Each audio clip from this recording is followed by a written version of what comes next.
Assalamualaikum warahmatullahi wabarakatuh. Bapak, Ibu, Ayah, Bunda, Umi, Abi, kembali kita berbincang tentang bagaimana kita mendidik anak-anak kita.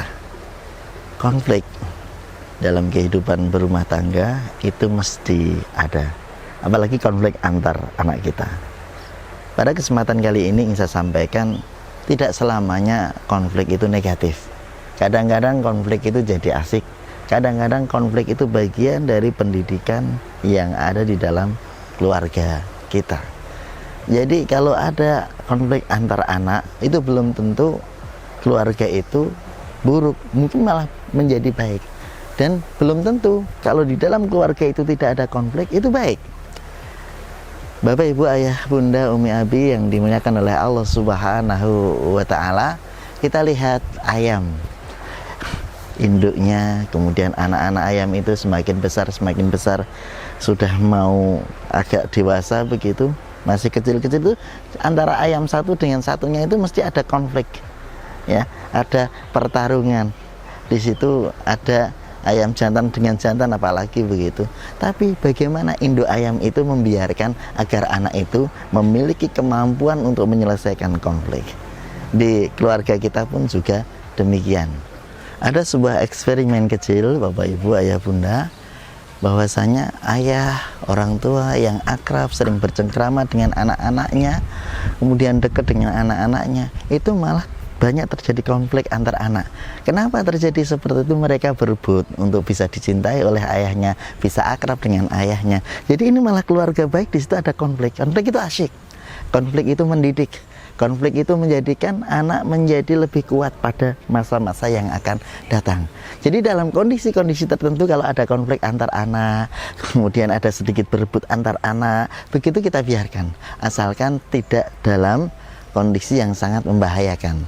Nah, kemudian di saat anak terjadi konflik, kita sebagai orang tua membiarkan awalnya, kemudian kalau ada sesuatu yang sudah saling terugikan, itu baru kemudian kita ikut ke sana, kemudian kita memberikan satu penyelesaian yang adil antar anak kita. Adil itu penting dalam menyelesaikan konflik. Jangan sampai kemudian kita sebagai hakim berpihak kepada salah satu anak. Kita dengarkan kenapa konflik itu terjadi, kemudian yang satunya juga kita dengarkan. Jadi dua-duanya dari kedua belah pihak anak kita yang berkonflik itu semuanya kita dengarkan dengan seksama, sama dalam kedudukannya di hadapan kita begitu, sehingga nanti dalam penyelesaiannya kita mempertimbangkan dari dua belah pihak tadi, dan kemudian kita pengen yang kita konfirmasikan apa yang diceritakan oleh si A anak kita yang pertama dengan si B anak kita yang kedua misalkan, itu kita konfirmasikan, kemudian kita berikan penyelesaian yang baik. Namun tentunya agar konflik ini menjadi sesuatu hal yang mendidik anak-anak kita, jangan langsung kita ikut-ikutan dalam konflik itu. Biarkan mereka menyelesaikan dulu, mereka berdiplomasi satu dengan yang lainnya. Ini menjadikan adversity quotient atau kecerdasan bagaimana dia menghadapi tantangan. Ini penting. Beda mungkin ada satu penelitian lagi bahwasanya orang tuanya, mohon maaf ya, ada orang tua yang sangat luar biasa galak begitu, sedikit-sedikit nggak boleh ada konflik, sedikit nggak boleh dia marah begitu, nggak boleh ada terjadi konflik di situ. Ternyata anak-anak itu jauh dengan orang tuanya, anak-anak itu nggak akrab dengan ayahnya, anak-anak itu kurang begitu suka dengan ayahnya, sehingga yang terjadi diam, nggak ada konflik sama sekali. Jadi konflik di dalam rumah tangga kita antar anak-anak kita itu adalah sesuatu yang asik dan bagian dari wasilah pendidikan kita dengan anak-anak kita.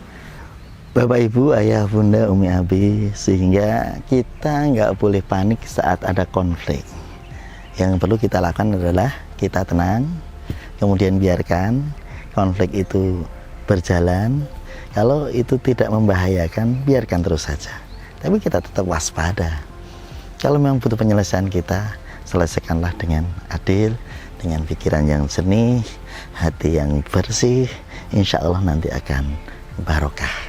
Jangan panik saat anak kita konflik. Assalamualaikum warahmatullahi wabarakatuh.